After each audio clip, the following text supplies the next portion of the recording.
조 바이든 미국 대통령은 지난 6월 3일 백악관 집무실에서 미 연방정부의 부채 한도를 상향하는 국가재정책임법에 서명한 뒤 우리는 경제위기, 경제붕괴를 피했다라고 말했습니다.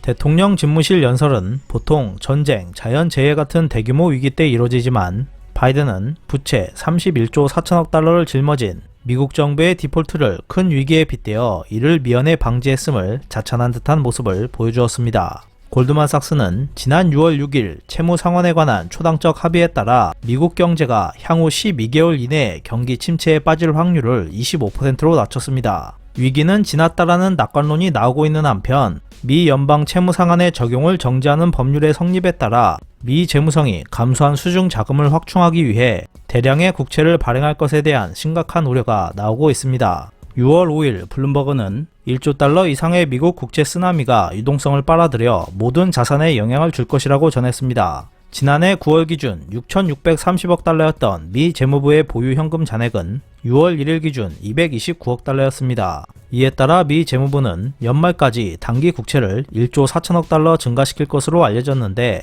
그 규모는 2015년에서 2019년 같은 기간 평균의 7배에 이를 전망입니다. 이와 같은 이례적인 사태는 실리콘밸리뱅크 쇼크 이후 은행들에게 새로운 시련이 될 수 있습니다. 은행들의 예금 감소 압력은 누그러지고 있지만 단기 국채를 구입할 목적으로 예금 인출 러시가 다시 일어날 가능성이 높기 때문입니다. JP모건은 광의 유동성 지표는 1조 1000억 달러 감소할 것으로 추산하고 있어 강렬한 긴축 효과를 가져올 것이라고 확신하는 모습입니다. FRB가 실시하고 있는 양적 완화 때문에 이미 준비금이 줄어든 은행들에게는 엎친 데 덮친 격이라고 할 수 있습니다. 미국 국채 대량 발행의 악영향은 여기에 그치지 않습니다. 축소되고 있는 통화 공급을 빨아들여 금융자산 전반에 큰 타격을 주게 될 것입니다. 현재 금융시장에서는 미국의 채무상환 위기는 끝났다라는 낙관론이 나오고 있지만 실태는 갈수록 심각해질 것으로 보입니다. 미 재무부는 미 의회에서 정쟁을 벌이는 동안 감소해버린 자금을 확충해야 합니다.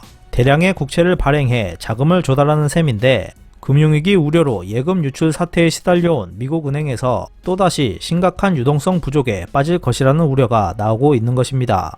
그렇게 될 경우 은행이 할 일은 뻔합니다. 기업에 돈이 돌지 않게 될 것입니다. 그 영향을 가장 먼저 받는 곳은 아마도 부동산 업계일 것입니다. 5월 31일에 공표된 FRB의 미국 경제 동향 종합보고서는 오피스 수요의 침체가 경제 활동에 부담이 된다는 보고서가 눈에 띄었다라고 전했습니다. 오피스 장기 계약에도 불구하고 거의 이용되지 않는 섀도우 공실이 증가하고 있어 상업용 부동산을 둘러싼 정세는 더욱 악화될 것으로 예측되고 있습니다. 부동산 업계에서는 은행이 대출을 재개하지 않으면 부동산 불황에 빠질 것이라는 비명이 들려오고 있습니다. 상업용 부동산 대출 부실에 더해 새롭게 문제가 되고 있는 것은 기업 대출입니다. 미국 크레딧 리스크사가 발표하는 F리스크 스트레스 지수의 월말 수치는 리먼 사태 이후인 2009년 이후 최고치였습니다.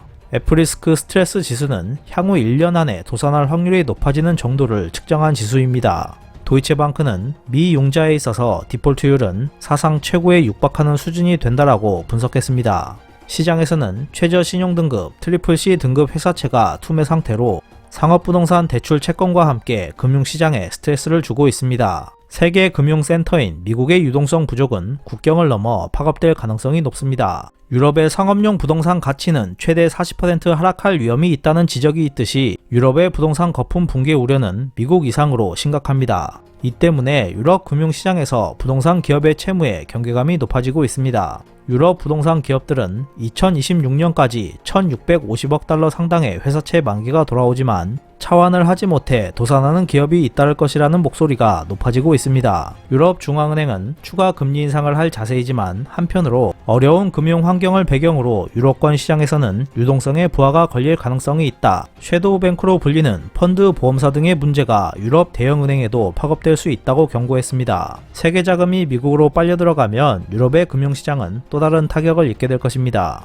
중국 경제에 대한 우려도 커지고 있습니다. 세계 경제의 견인차 역할을 하고 있는 중국이지만 최대 아킬레스건은 지방정부의 채무 문제입니다. 작년 중국의 약 절반에 가까운 도시는 채무상환 비용 관리로 어려움을 겪었습니다. 자금 사정이 어려운 지방정부의 한 줄기 희망은 상하이 자유무역 시험구에서 외채로 발행되는 국채입니다. 규제가 모호해 지방정부의 국내 차익 규제를 회피하는 수단이기 때문이지만 미국 돈을 기댈 수 없게 되면 마지막 희망마저 사라지게 됩니다. 지방정부 파탄이 잇따르는 사태가 벌어지면 시진핑 지도부는 체제 위기에 처할 수 있습니다. 미국 정치의 큰 결점이라고 할 수 있는 채무 상한 문제 때문에 세계 금융시장이 심각한 국면을 맞고 있다고 해도 좋을 것입니다. 우려가 현실이 되는 그런 날이 오지 않기를 희망합니다.